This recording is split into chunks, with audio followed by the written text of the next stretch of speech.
ମୁଁ ଅବକାରୀ ନିରୀକ୍ଷକ ପାରାଦୀପ ରେଞ୍ଜ ଶ୍ରୀ ପ୍ରଭାସ କୁମାର ଚୌଧୁରୀ ଆମର ଆମର କମିଶନର ଶ୍ରୀ ନରସିଂହ ବଳ ଏବଂ ଆମର ସୁପରଟେଣ୍ଡେଣ୍ଟ ଶ୍ରୀ ଦିଲ୍ଲୀପ କୁମାର ପଲେଇଙ୍କ ନିର୍ଦ୍ଦେଶ କ୍ରମେ ଆମେ ଗତ 5 ଦିନ କାଳ ଯେ ଏଠି ଡୁପ୍ଲିକେଟ ହଉଛି ବୋଲି ଆମେ ଖବର ପାଇଲୁ ଏବଂ ତା ତତ୍ତ୍ୱାବଧାନରେ ଆମେ ସେଠି ନଜର ରଖିଥିଲୁ ଏବଂ ଆମ ଦେଖିଲୁ ଆମର କୁଜଙ୍ଗ ଥାନା ଅନ୍ତର୍ଗତ ଗଣ୍ଡଗୀପୁର ଗାଁରେ ଜଣେ ରମାକାନ୍ତ ସାହୁ ନାମରେ ତା ଘରେ କିଛି ନକଲି ମଦ ବେପାର କରୁଛି ବୋଲି ଆମେ ଖବର ପାଇଲୁ, କିନ୍ତୁ ଆମେ ଦେଖିଲୁ ଯେ ଆକ୍ଚୁଆଲି ସେ ପ୍ରଡକ୍ସନ କରୁଛନ୍ତି। ଆମେ ତା ଉପରେ ନଜର ରଖିଥିଲୁ ଏବଂ ଆଜି ଯେତେବେଳେ ତା ଘର ରେଡ୍ କରାଗଲା ତା ଘରୁ କିଛି ନକଲି ମଦ ଏବଂ କିଛି ଡୁପ୍ଲିକେଟ ଏବଂ ନକଲି ସିଲ୍ ଲେବୁଲ ଏବଂ ଇଏଲ ମଧ୍ୟ ଜବତ କରାଗଲା ତା ଘରୁ ଏବଂ 10.440 ଲିଟର ଡୁପ୍ଲିକେଟ IMFL ଏବଂ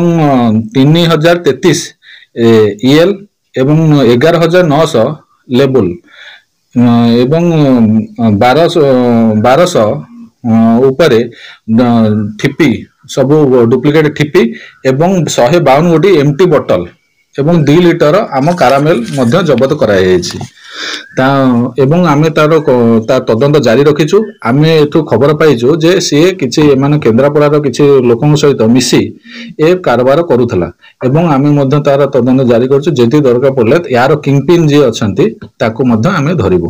ଆମେ ଯାହା ଖବର ପାଇଛୁ ଏହା 3 ମାସ ଧରି ସେ ଏ କାମ ଚଲାଉଥିଲା।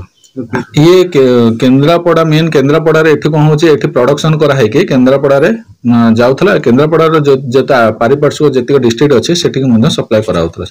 ନାଇଁ ଆମେ କରିଛୁ ଏଠି ଆମ ପାରାଦୀପ କୁଜଙ୍ଗ ଥାନାରେ ଆମେ ଗଞ୍ଜେଇ କେସ୍ କରିଛୁ। ଯୋଉମାନେ ଆମେ ତ ଏମିତି ଅତ୍ୟଧିକ ଇଏ ହଉନାହିଁ ଯେ ଯୋଉମାନେ କିଛି କିଛି ବେପାର କରୁଛନ୍ତି ତାକୁ ମଧ୍ୟ ବ୍ରାଉନ ସୁଗାରକୁ ଆମେ ମଧ୍ୟ କେସ୍ କରୁଛୁ। ଲଗାତାର ତାକୁ କେସ୍ କରାଯାଉଛି ଏବଂ ତାଙ୍କୁ ମଧ୍ୟ ଫରୱାର୍ଡ ବି କରାଯାଉଛି ଏବଂ ଆଗାମୀ କାଳରେ ଆମେ ଏଇଟା ଆହୁରି ଜୋରସୋରରେ ଜାରି ରଖିବୁ। ମାନେ ଆଗାମୀ ଦିନରେ ସବୁବେଳେ ଆମେ ଏଇ କାମ କରିବୁ। କିଛି କୌଣସିଥିରେ ଯିଏ ବି ଯଦି ଅବକାରୀ ଜିନିଷର କୌଣସି ଅବକାରୀ ଜିନିଷ କିମ୍ବା NDPS ଆଇନରେ ଯଦି ସମ୍ପୃକ୍ତ ହବ ତାଙ୍କୁ ଆମେ ଗିରଫ କରି ଫରୱାର୍ଡ କରିବୁ।